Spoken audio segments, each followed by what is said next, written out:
I am Dr. Ishwar Gilada, consultant in HIV and infectious diseases, President of AIDS Society of India, and currently General Secretary of Organized Medicine Academic Guild and umbrella organization of medical organizations in the country.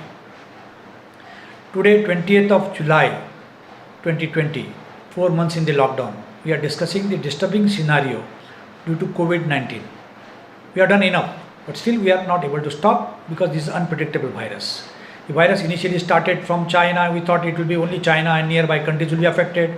Then it went to Western Europe and America, and that time we thought only countries of northern hemisphere, which are colder countries, they will be most affected, and we in the southern hemisphere will be spared, or it will have a minor impact, but it has not happened like that. Yesterday, one important thing which has happened: 5 top countries in the world are from 5 different continents. America from Northern America, number 2 Brazil from South America, India from Asia, and Russia from Europe, and 5th country is South Africa from Africa. That proves that the virus doesn't know any caste, creed, race, religion, southern, northern, or richer or poor countries, and it doesn't discriminate anybody. Now, when we discuss all these things, we discuss only number of cases that decides the ranking of the country.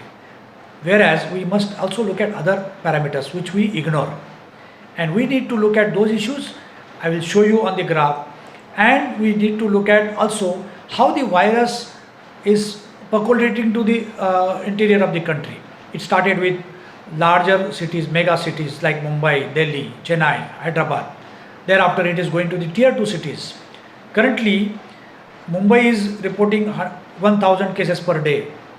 Double than that, Thane, which has a population of half of Mumbai district, is reporting 2,000 cases per day.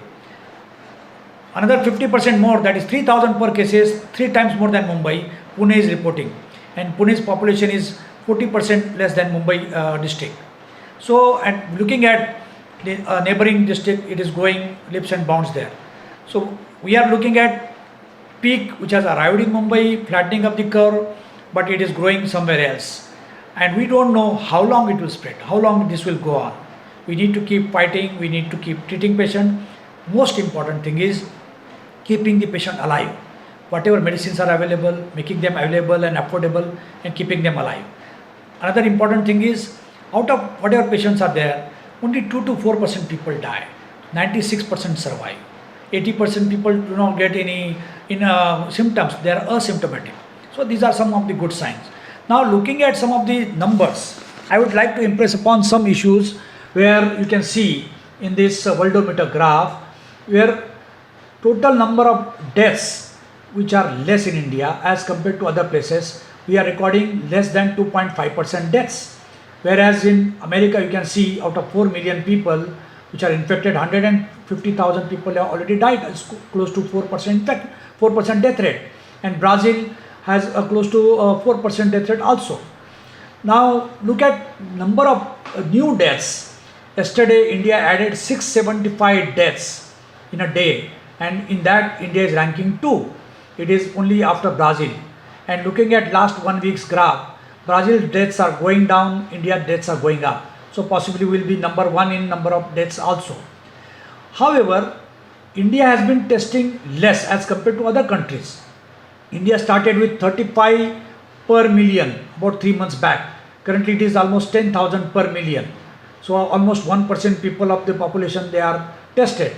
But look at USA, which is testing 146,000 people per million, Brazil 23,000 people per million.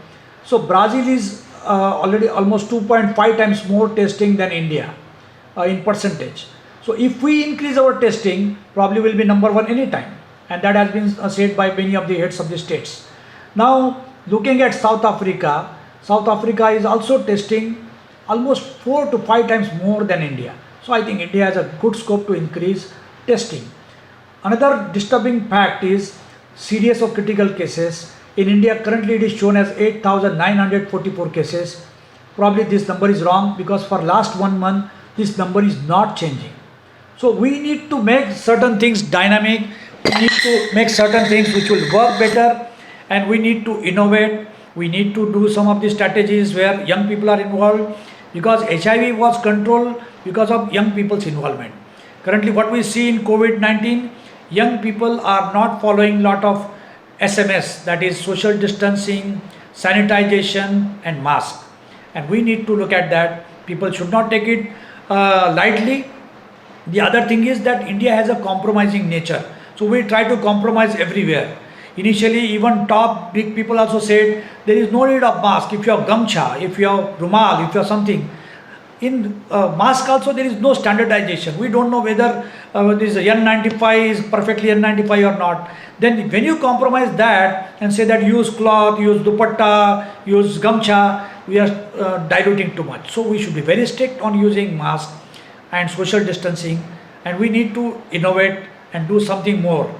I don't know what is that something more, but we need to look at that, and we need to really slog. We have to fight this coronavirus on board footing.